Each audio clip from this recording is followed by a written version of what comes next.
beautiful researchers. It's my honor to introduce you to Dr. Gatekeepers, who is the Director of the Center for Learning, Teaching and Development at the University of the Witwatersrand. He's a highly experienced lecturer, a speaker, a learning experience designer, and a very experienced researcher. Compelling here is his deep interest in how people learn and how all learners, and therefore all of us, have the opportunity and should have the opportunity to be supported to reach our own and full potential. It's a very, very strong positioning of a title here, and therefore my reference to Dr. Wissing as our gateway creator. The title is Gatekeepers to Gateways, Democratising Student Learning Through Curriculum. And that very final statement, so incredibly powerful if we consider the value that we receive in conversation this morning. The conversation focused on practical strategies for developing inclusive learning and student-centered curricula, and here it is, that honor lived experiences and promote active engagement. It is such a deep pleasure to have you with us. Enjoy the conversation, and over to you, Dr. Wissing. Thank you so much, and yeah, thanks again for having me this morning. I don't think that the public universities and the private universities have enough kind of cross-pollination, and so it's a really great opportunity for me to not just come and address you, but also to learn from you. So Provali's invitation for everyone to ask one question, that would be really good for me even to learn from you and from your perspectives. So I want to start off maybe with two qualifiers.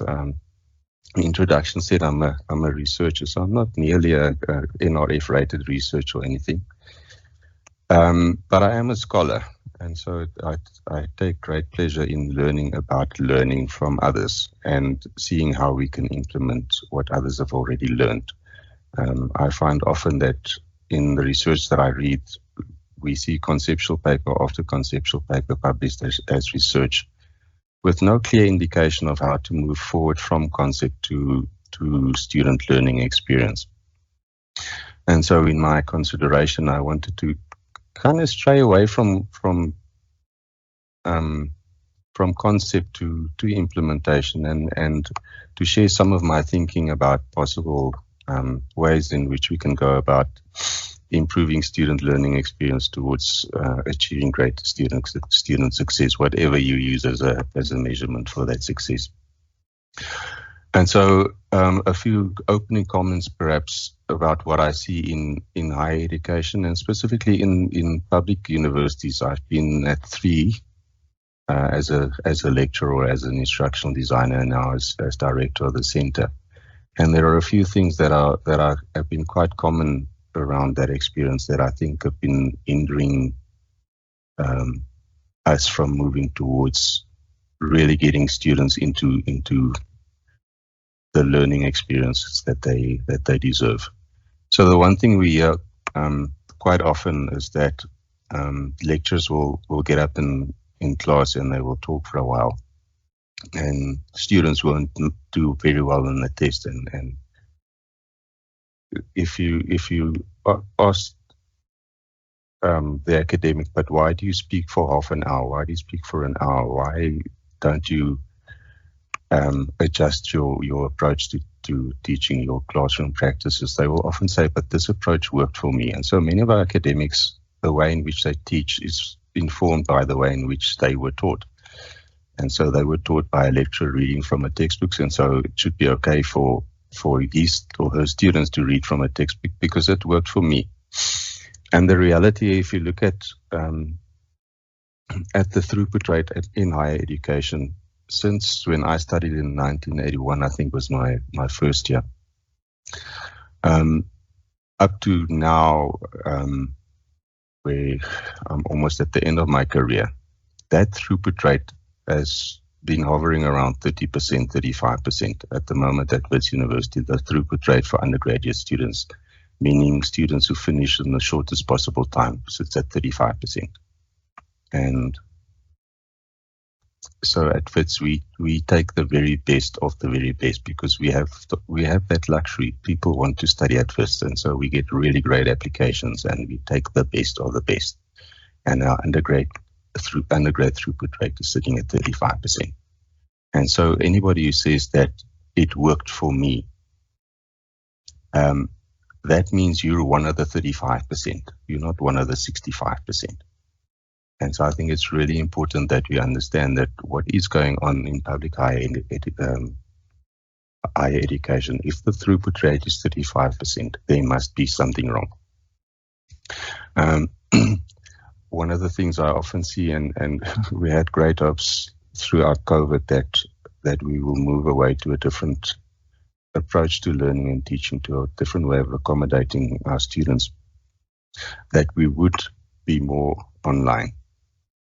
But the truth is, as soon as the universities reopened the campuses, people were going back to campus and insisting on on-site engagements for students to be at a specific venue at a specific point in time. And I will speak about this later, but you can imagine, if we talk about access and life experiences, you can imagine what kind of difficulty that would create. Another unfortunate, maybe, thing that we've come to do in higher education is to think that if we transform demographies, if we get representation in the university to be similar to what the broader distribution across the country would be, that would automatically amount to decolonized curricula. And unfortunately, it doesn't.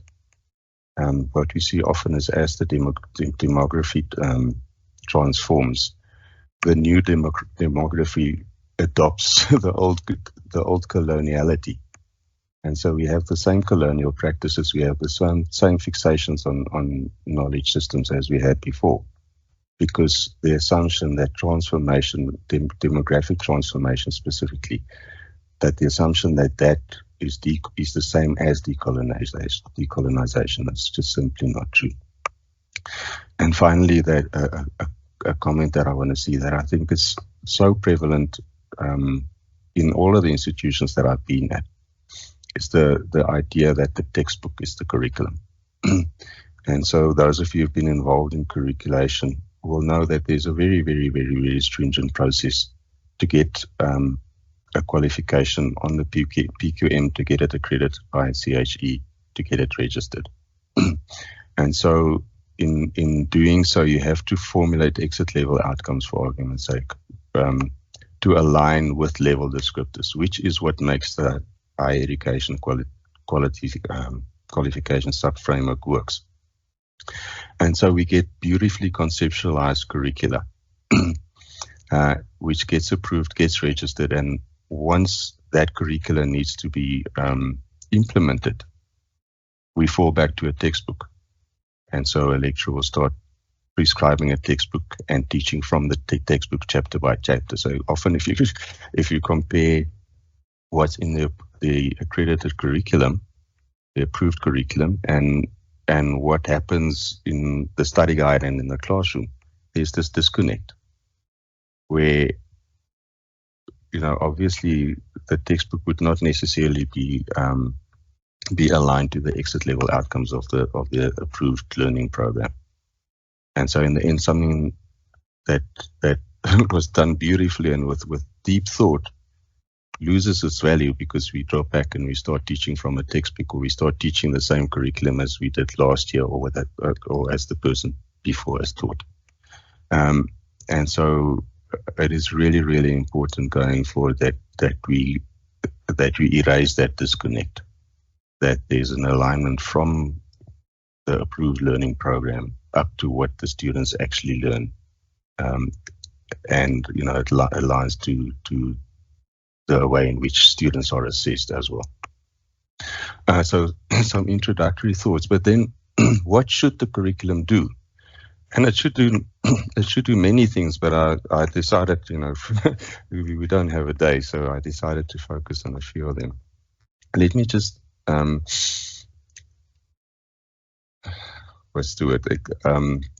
state my understanding of exactly what curriculum is. So from where I'm coming from, everything that happens at university is curriculum.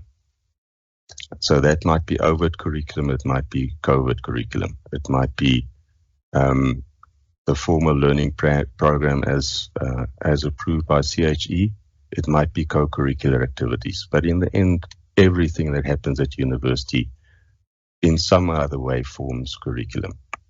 And so my focus will be fairly narrow around the approved learning program and its implementation. And so what should that curriculum do? What should we intentionally do when we curriculate? So we should curriculate to dismantle oppressive structures, and there's a little sentence that I'm going to say just now, so I'll leave it for the next slide. Democratize means, to a large extent, what we don't have in our curriculum is choice of the learners. And so to democratize to a large extent, I think, means that we should provide as much choice over many things to our learners.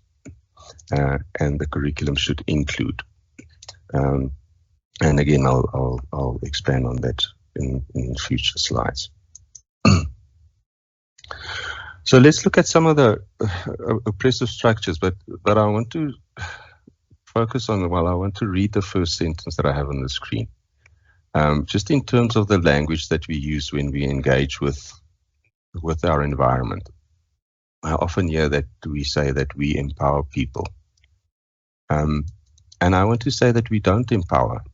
I think humans by their very nature has power which is unmeasurable. It's kind of, we've got capabilities beyond our own understanding. And so we don't need empowerment. I think what we need is the opportunity for us to reach that which we were created, or if that's your frame of reference, what we were created to do. So what we do is we don't empower. So we remove those things that are keeping us from reaching our goals and our dreams. So an analogy that I used just recently is that if you put a seed in the ground and you stamp on it and you don't water it for a while, that seed won't germinate. It won't be able to break through this oppressive structure.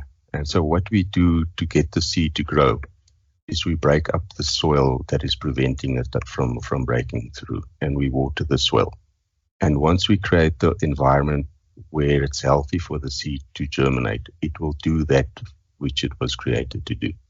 So all of the potential is locked up inside of all of us. And if we're not reaching our potential, there's always some kind of structural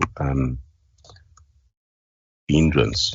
And once that structural hindrance is moved out of the way, then the seed is able to germinate and grow.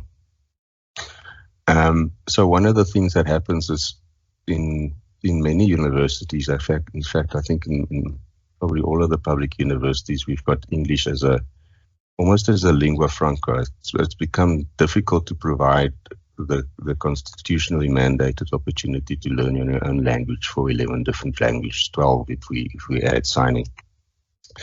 And so what we do is we take the easy way out. As we say, let's speak English. And in some universities, you'll know that there's lots of anger around Afrikaans no longer being an official language and contestations around that. But there's call it 10 other languages at least in the country that is not being catered for. And I think it is just true that you learn better in your mother tongue. You learn the meaning of words in your mother tongue And once you've learned them in your mother tongue, it's then easier to start working in a different language. Once you've had the opportunity to explore the concept, the meaning of the word in your own language, to then go and say, okay, so this is the English word for this concept that I've learned in my own language. I want to caution about this, though. I did a research project, and just as an exit question to some of my students, I just asked them.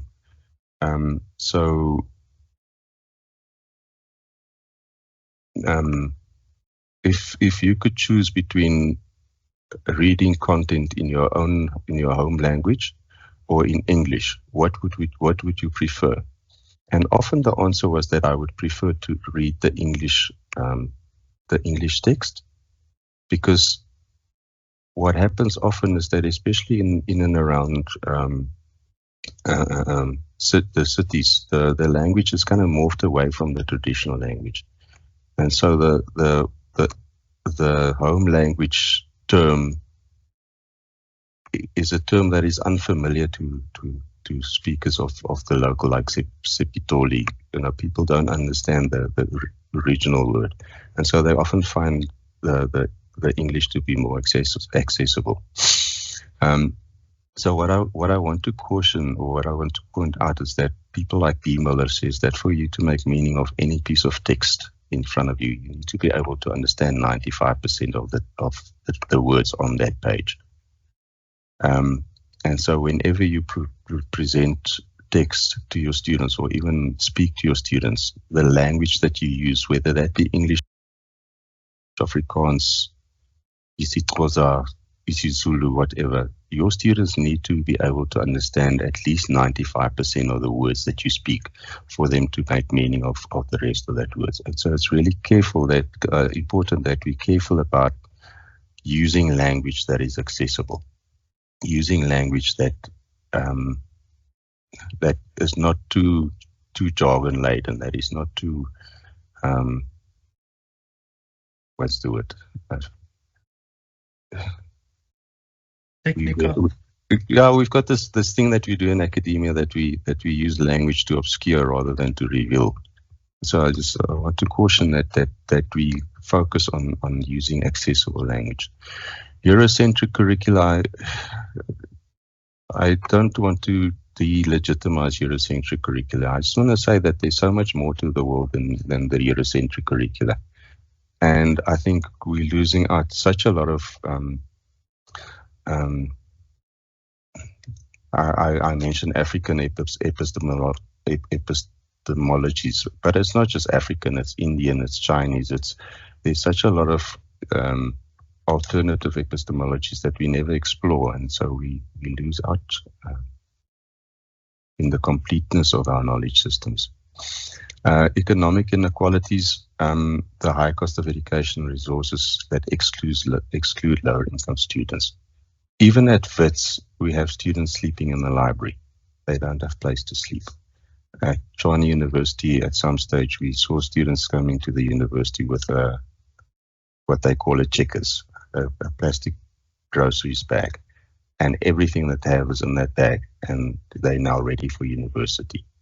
And so that makes it incredibly difficult for students to succeed academically if they don't have food. Prof. Francois Straden mentioned 2 weeks ago that if you look at NSFAS allows 50 Rand a day for food. I don't know how students survive on 50 Rand a day for food.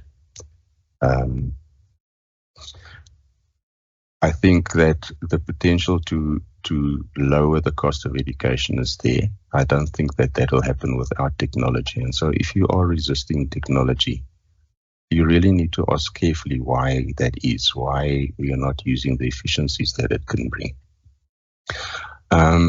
Cultural biases, we tend to do generalizations about other groupings. So, white people are, black people are, colored people are. And we try to reduce people to a few sentences and then think that we can engage with them fully. And so often when we facilitate, we try to create a respectful third space where we don't make assumptions about other people, where we listen to other people, where if I offend you through ignorance, that that you should please forgive me and understand that I mean no harm. And so the language of respect in our engagements, I think, is very crucial. Rigid assessment methods that may not reflect diverse ways of knowing and demonstrating learning. And so you'll recognize that term from the decolonization conversation. And I'm going to speak a little bit later about practical ways in which we could possibly address that.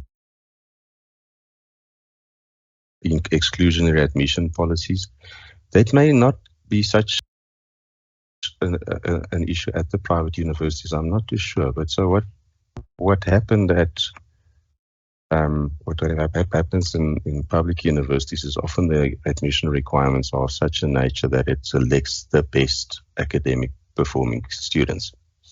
But if you read a little bit about the correlates with academic performance at school, you will find that socioeconomic circumstances is a strong correlate. And so if you keep on selecting the academically best performing students, you may at the same time be selecting people from privileged environments. And so by excluding people who performed poorly at school because their social economic environments did not allow for them to perform as well as somebody from a privileged environment, I think is partly what we should attribute the large inequality in our country to. Hierarchical classroom structures, and I'll get back to this again, but the idea that there's an all-knower in the front of the class who knows best, and he or she is there to rescue you from the darkness of ignorance. I think it's time that we bury that in history where it belongs. Democratize. Again, and I'll speak about practical approaches to this a little bit later on. But so the idea that people are allowed to explore different knowledge systems other than just those knowledge systems from the global north, and to allow students to give voice to their learning using language that are familiar to them, that resonates with them, that comes from their context. The difficult question is how exactly then do you decide which knowledge systems are you going to use when? And together with that, who decides which knowledge systems? Because one of the problems with Eurocentric knowledge systems already is that I have decided what you should know. So now we're going to say, okay, now I'm deciding that you should know something else, but it's still me deciding for you. And so we should explore ways in which to democratize that choice over which knowledge systems and which approaches to learning we're going to follow. Curricula should include, I mentioned earlier, the many languages that we have represented in a single classroom. Variety of personality types. Those of you who know me a little bit will know that I'm actually deeply introverted. And so if you put me in a classroom with 30 other people and you say I've got to work in a group, if I am able to, I will leave. It's deeply uncomfortable for me. I have lots of social anxiety, and so the way in which I'm addressing you this morning is kind of as comfortable as it gets because my body is in my safe space, and I can speak to you where you are. But we should remember not everybody is extroverted.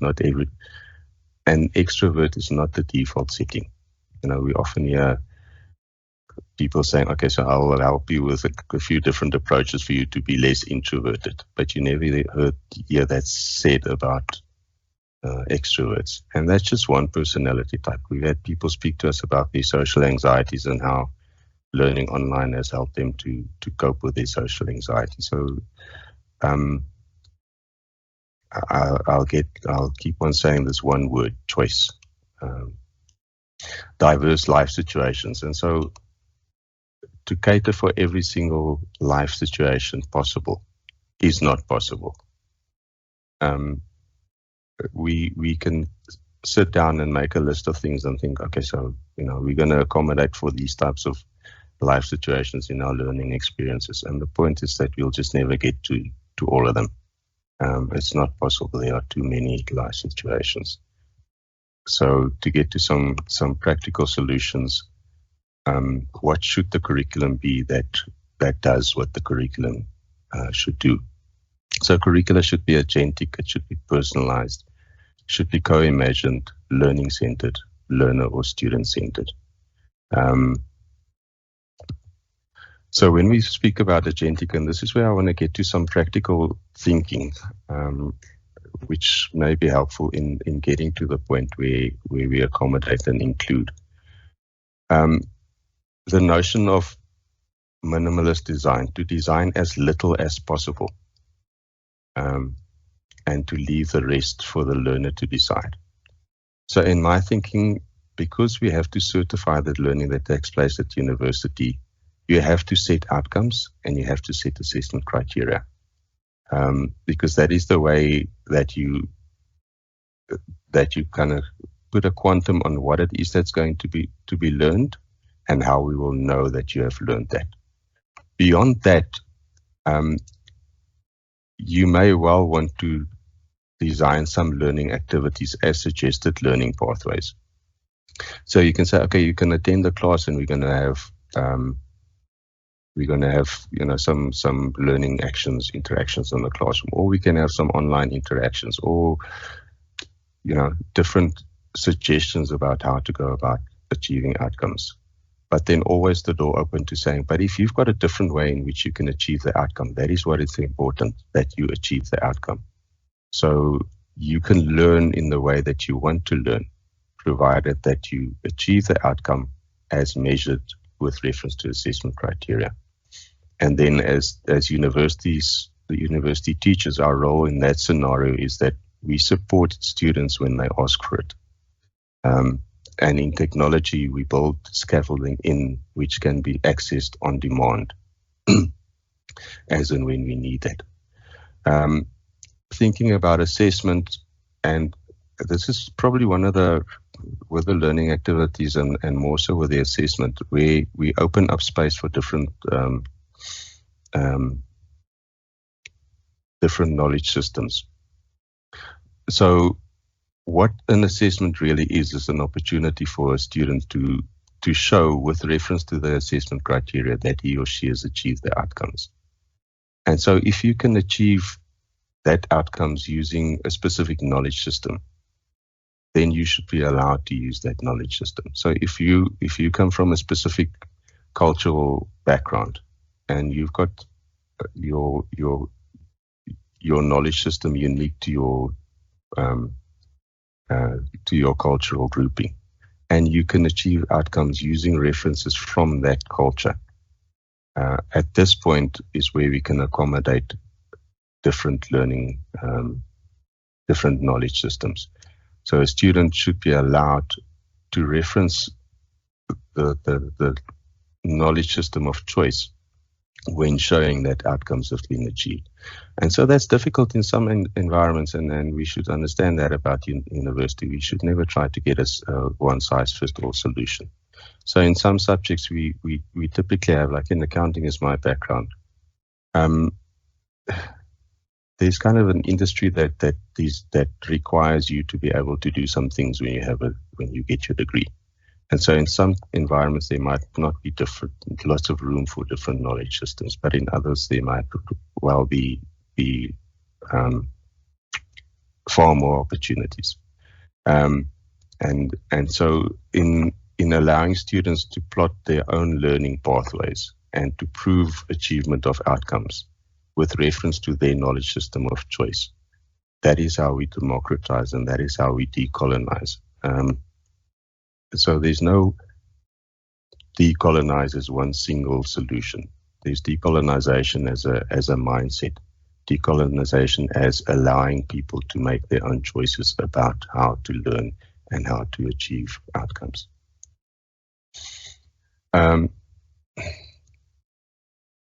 So curricula should be personalized. We know from research that personalization, there's a study by Bloom, and the rumor has it that he measured class group instruction, and I use the American term, with one-on-one instruction. And the rumor has it that the one-on-one instruction had a 2 sigma advantage over the group-based instruction. No, it's not 2 sigma, that's actually a myth, but it's around 0.4 sigma, which is still a significant change between when you teach a whole big classroom and when you teach a single person. And so the practicality of that in a contact situation is really difficult to personalize learning for every single person in your classroom. But we are in an environment today where we have all of the technologies available to do so. So in our learning management systems, we have mastery pathways, as they call it, which is basically conditional learning. You do a test, and depending on whether you get the answer right or wrong, you go this way or that way. And so you're allowed to progress at your own time, to master learning as you move along. We've got this funny thing that we talk about fast learners and slow learners. And so the article I read speaks about that we don't really have fast learners and slow learners. We have learners who've got to travel further and students who don't have to travel as far. So if you have, one student who's got to go 60 meters to the end and another student having to go 100 meters to the end, the student who has to go 100 meters will take longer. But once that student who has 100 meters to go, once he gets to 60 meters, the time taken from 60 meters to the end is the same for both those two students. So it's not that you have slow learners and fast learners, it's that you have some learners who's got to travel further. And again, using the technology available, that is something that we can address on a person-by-person basis, which is really difficult to do in contact situation. As far as designing learning experiences in a learning management system, again, we've got this wonderful, silly technology which they call hyperlinking. And so, if you design for achieving a specific outcome, a possible approach would be to design your basic learning experience for the shortest possible time to get to the end. And so if a student is well prepared, they drop into the course, they can get through that course as fast as they possibly can. So you don't want them to have to go and do stuff that they know already. You want them to be able to get to the end as soon as possible. But for those students who aren't as well prepared, you build in scaffolding into that shortest learning path, which they can access on demand. So when you go through your learning experience, there's a specific concept that you don't understand. You access a hyperlink, it opens up a little window for you and it gives you some background information. It catches you up and you go back to your shortest learning pathway and you carry on until you need scaffolding again. So we use technology to build in the scaffolding. And so every time a student asks you a question about something in that learning experience, is a diagnostic for you to know that you've got to build in some support around that little concept. I want to reference my personal favorite because my PhD study was about using multilingual multimedia glosses for vocabulary acquisition, and I tried to explain it in the little picture that I've got in there. So you've got a piece of background text, and you double click on a specific word, and that explains to you what that word means. And so as you read that sentence's norms and expectations that advantage certain groups. So if you don't understand advantage, you're not going to be able to make meaning of that specific word. And if it had not been for electronic technologies, we would have had to stop, take out a dictionary, find out what advantage is, and then come back and reread that sentence. And so with the glossing, it's really easy to access. And so you just read norms, expectation, that advantage. You don't know the word, you double click it, it gives you a word, and you drop straight back into that sentence, and you haven't lost all of the meaning of the previous words. In terms of what goes into that gloss, there's actually a variety of different things that you can use. So that's why we use multimedia glosses. So you can have pictures that illustrates the concept. You can have some kind of an animation.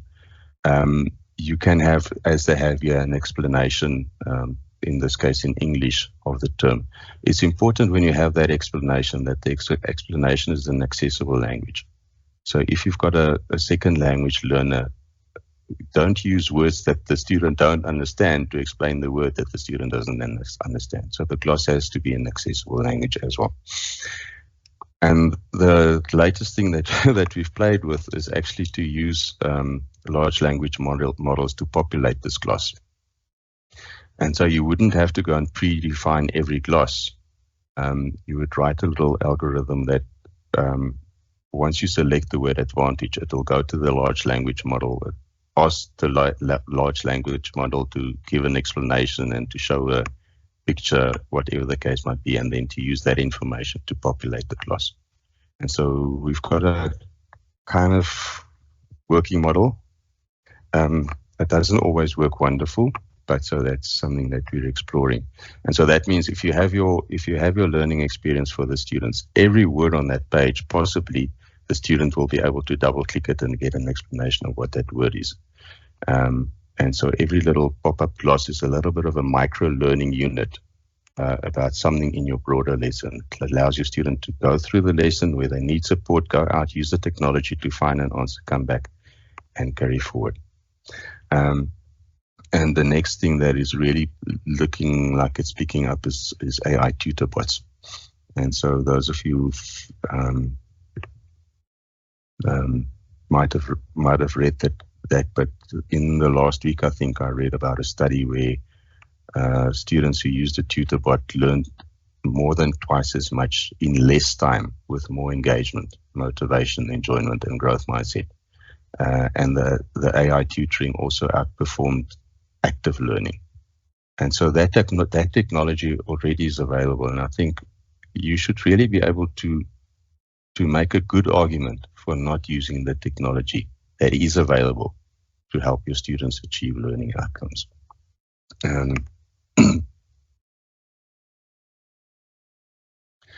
Co-imagined, and again, this is one of the strategies that one has to implement if you truly want to decolonize and democratize, is at the conceptualization phase is to invite as many people as possible into that conversation.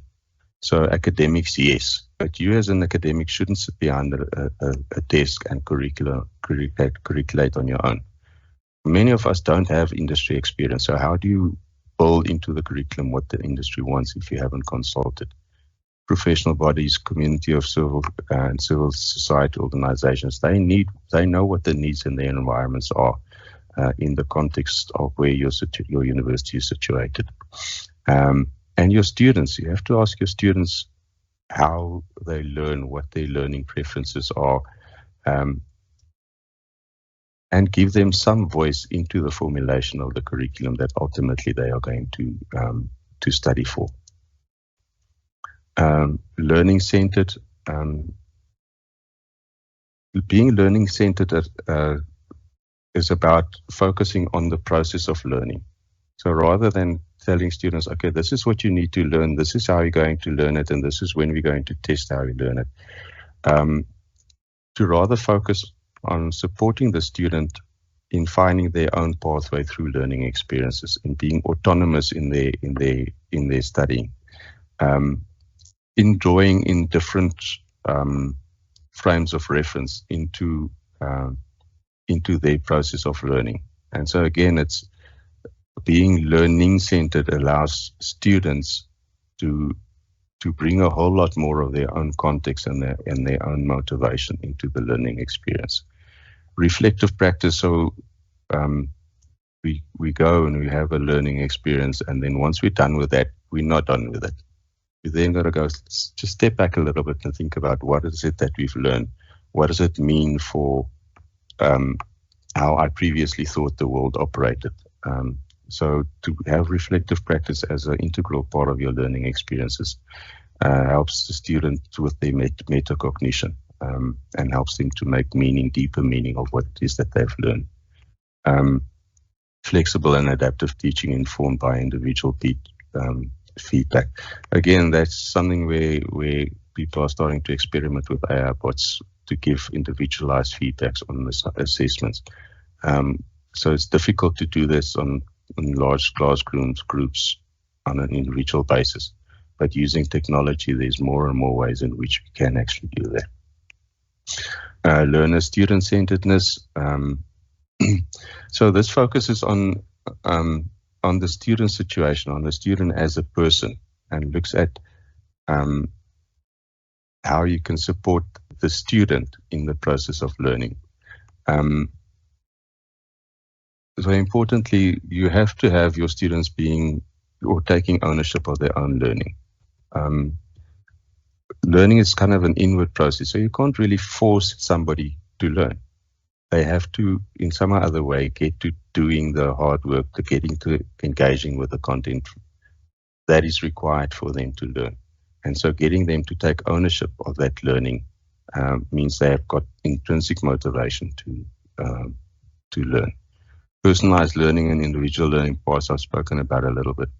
Teacher is a facilitator, so we no longer, we know this expression, we no longer sage on this stage, we guide on the side.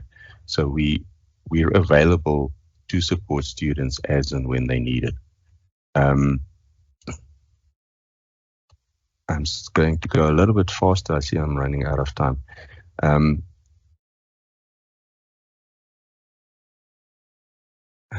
Equity in education is a really difficult thing. It's something that we struggle at the universities. And what we do as far as possible is to have on-campus solutions to many things. So access to internet, many students don't have it. Yeah, meddler in the middle. That happens, unfortunately. So students who don't have internet access off campus, for example, where they stay, we're trying to make the whole university a hotspot. So every space in the university potentially is a space where students can access learning materials. We build capacity into our residences. The libraries are open 24/7. So we do as much as possible to do as much as possible to achieve equity. But equity is a really difficult thing because the inequality is so vast. There's so many things that as an institution you can't really address. I want to mention one thing, iFlex approach to provisioning. So some of you might be familiar with the term, but so iFlex means you have a multitude of modes of offering a specific learning program, and the student gets to decide which route to follow. So you have a scheduled lecture, a scheduled in-person learning session. And if the student prefers to be there, they can attend that. The student may want to attend that, but is not able to get to the university physically. So you have a live stream of that interaction with the possibility to engage, so like a Teams meeting.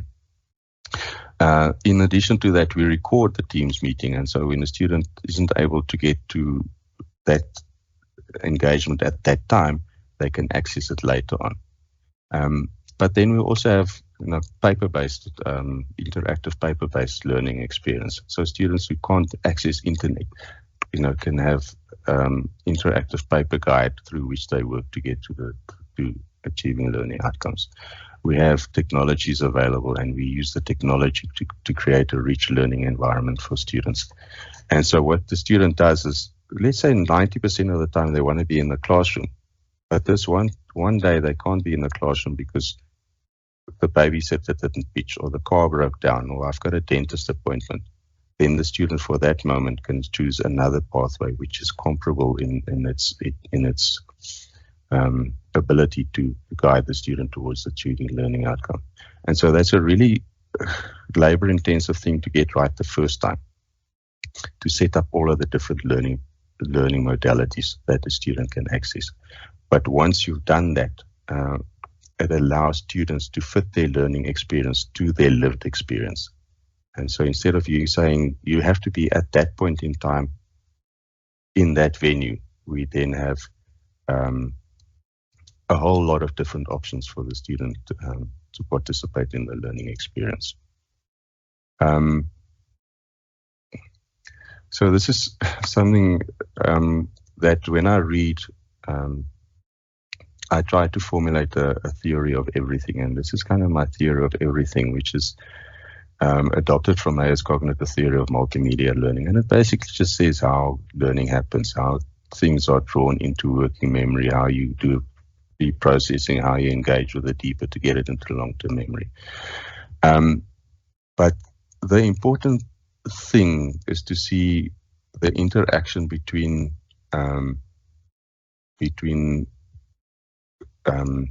teacher control and learner control. And so the amount of control in the classroom is a fixed number, let's say 100%. And so to remember is the more control the student has, or the teacher has over that learning experience, the less the student has. And the more the student has, the less the lecturer has. And so at university, we're probably sitting in this middle bit where we have to formulate exit level outcomes, and we have to formulate assessment criteria. But beyond that, there is the possibility of allowing students to self-regulate their learning, to learn the way in which they want to, using the knowledge systems that they do want to, at the pace at which they want to learn. And so if I can really reduce everything that I've said this morning to one single phrase, and it's a probably an overly simplified phrase, but the word I want to use is choice. What we need to do as far as possible is to provide students choice. When we provide them with choice, we allow them to navigate their learning situations. So rather than not being able to attend a lecture and being excluded from writing exams, we offer choice. We say there's a different route for you. That different route includes more people into the participation, allows more people to complete and to achieve learning outcomes successfully. And let me stop there.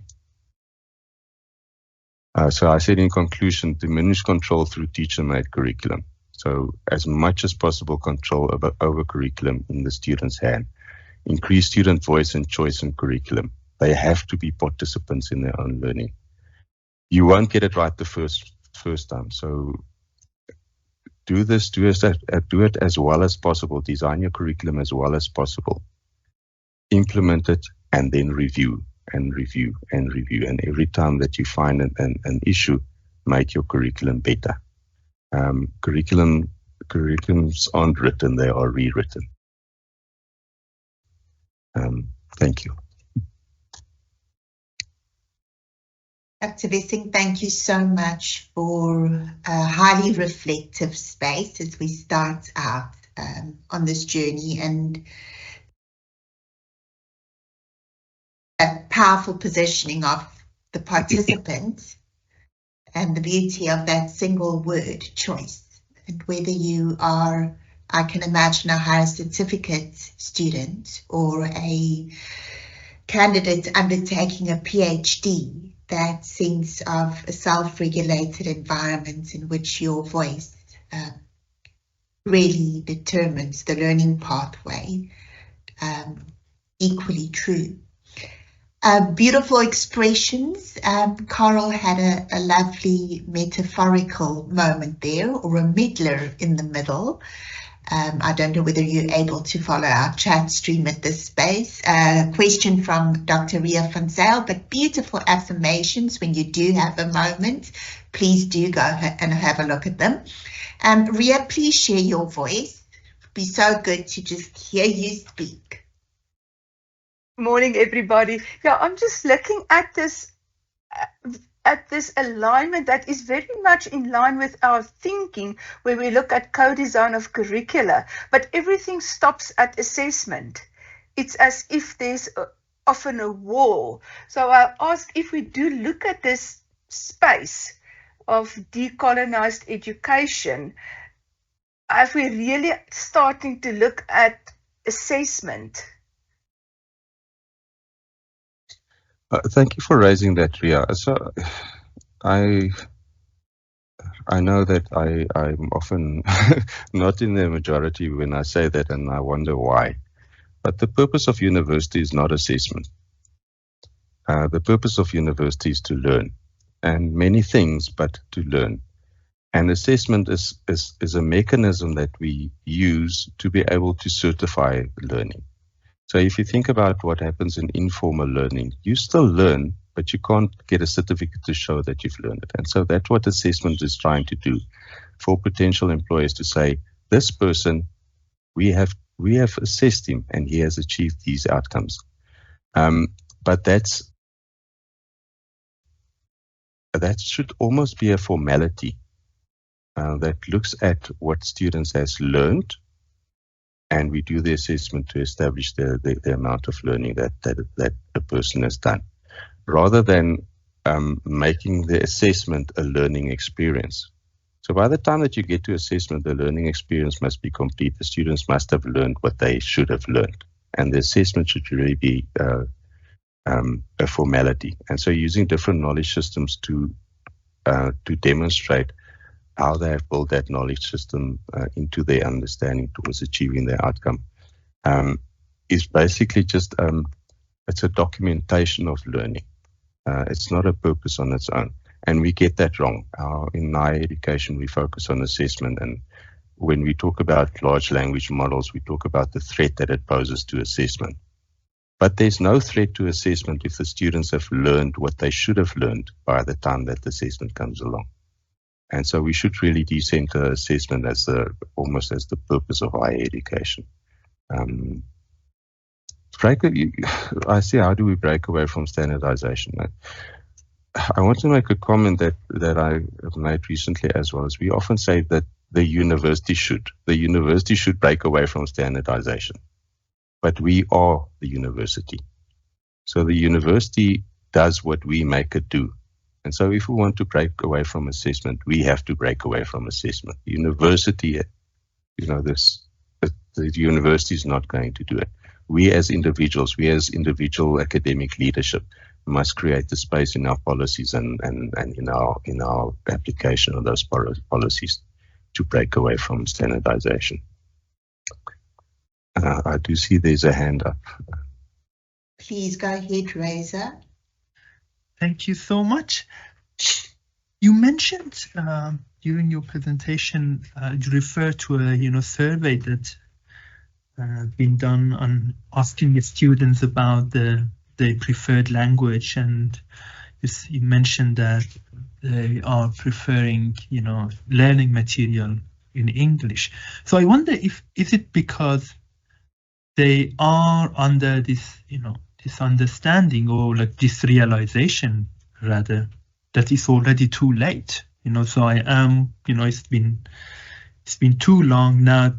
English is the only language in which I can then communicate these learning materials. And if I want to shift to my, let's say, mother tongue, or the language I'm more comfortable, that itself requires a further education for which I don't have time, or in a sense it is kind of late. So if you could elaborate on that, it would be very grateful. Thank you. That was really interesting to me, because in international literature, when you have I put the slide on the screen again, not in slideshow mode, but in international literature, if you have a second language speaker access a multimedia gloss, and in that gloss you have a translation of the specific term, then students would prefer to access the translation rather than the English explanation of the word. because the translation already unlocks the meaning of the term. And so they don't have to read in their second language what this word means. They just see what the term is in their first language. And so if you see that, then you'll probably understand why especially in our African languages, that doesn't work so well. Because African languages often doesn't have that academic vocabulary. And so there isn't a word for the specific English term in the home language. And if there is a word, it's often kind of a constructed word. And when the students read that, if they're not familiar with that specific word, it's just as inaccessible. And so what they do is they read the English explanation rather than the home language, the translation in their home language, because the English explanation